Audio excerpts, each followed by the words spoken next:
Idol, tuwing umaga, kay pagkagising ko ay dito magkakape na kami. Tapos bili ng pandesal, baba sa baba. O, ayan.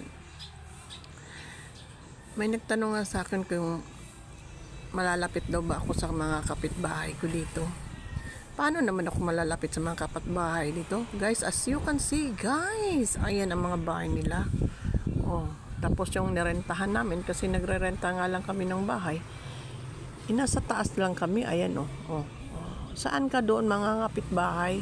Guys, hindi na ako nagmamaritisan sa kapitbahay, no?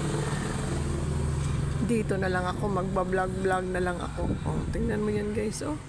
Ito lang ang lugar na iniikot-ikutan ko every morning. Hindi lang inikot-ikutan guys na ako mismong iikot. Yung cellphone ko lang ang ikot-ikot dyan guys. Oh, ayan oh. Nakita mo yan, oh. Ang kainaman lang dito pag ikay umaalis pagbaba mo ng hagdanan na yaan, pagbukas mo ng gate, ayun, sakaya na kasi nasa city nga kami pagsakay mo ng ganun, ando na, isang sakayan lang makarating ka na sa mga malls, ayan, isang sakayan lang makarating ka na sa mga sa school, o yan lang, o tingnan mo.